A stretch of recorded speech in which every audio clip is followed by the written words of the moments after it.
La résidence d'accélération startup, c'est 4 jours et 4 nuits où on va permettre à des entrepreneurs qui ont monté des startups de s'arrêter dans leur développement afin de voir comment on pourrait régler certains problèmes, certains points de friction. Communiquer entre startups et entre entrepreneurs pour trouver des solutions. Dans ces 4 jours et 4 nuits de résidence, on va aider les entrepreneurs à se poser les bonnes questions et repartir avec des outils pour pouvoir, par la suite, régulièrement se poser ces questions et se dire pourquoi je fais ça comme ça, pourquoi est-ce que j'ai pris le bon chemin en allant vers telle ou telle direction. Enfin, vraiment, c'est une parenthèse dans la vie de l'entrepreneur pour prendre du recul et en même temps pour avancer. Justement, il y a un incubateur d'entreprise qui est Equito qui les accompagnera au quotidien.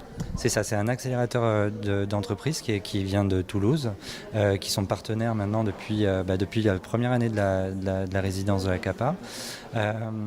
Et en fait, ce qu'il faut savoir chez Equito, c'est que c'est tous eux-mêmes des entrepreneurs. Ils ont tous une entreprise et une start-up. Et donc, ils ont vraiment les codes en plus pour avoir croisé des entreprises qui marchent, des entreprises qui se sont cassées la gueule, ou enfin tout type d'entreprise. Donc, ils ont vraiment des méthodes et qui est pas du tout dans la méthode du conseil. C'est pas des experts qui vous disent vous devriez faire ci, vous devriez faire ça. C'est vraiment des experts qui vous amènent à trouver des solutions vous-même. Parce que très souvent, si c'est pas vous qui avez pris la décision de changer telle ou telle chose, ça ne marche pas. Parce que on ne se sent pas à l'aise avec cette proposition et il faut vraiment que ça vienne de soi. Donc c'est vraiment leur méthode à Equito. Donc vous le disiez, c'est la 3e édition de cette résidence d'accélération startup. Que sont devenues les startups des 2 précédentes éditions ? Alors c'est ça qui est très intéressant.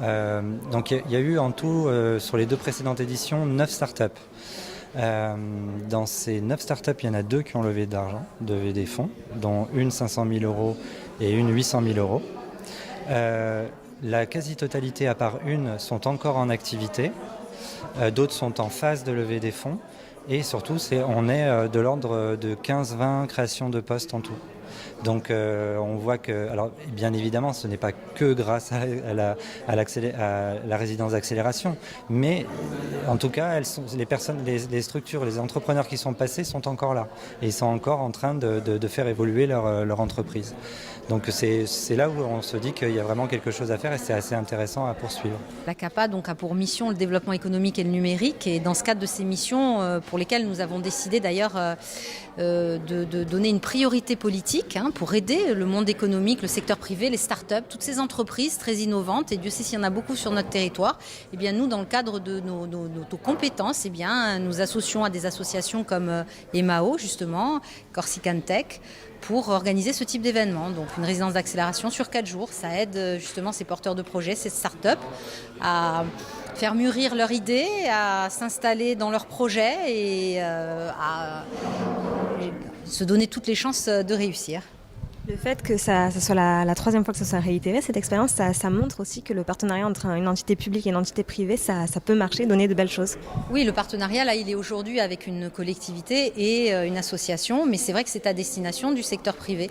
Et on se rend compte que, dans le cadre de nos compétences, que ce soit dans le domaine du développement économique, du numérique, du nautisme et de tous les secteurs d'activité qui sont des piliers de notre économie, on voit bien que le public a un rôle à jouer. Son rôle n'est pas de se substituer au secteur privé, mais de réunir toutes les conditions pour que justement le porteur de projet, le chef d'entreprise ne soit plus systématiquement dans un parcours du combattant. Donc on lui facilite sa vie, on est un facilitateur en quelque sorte.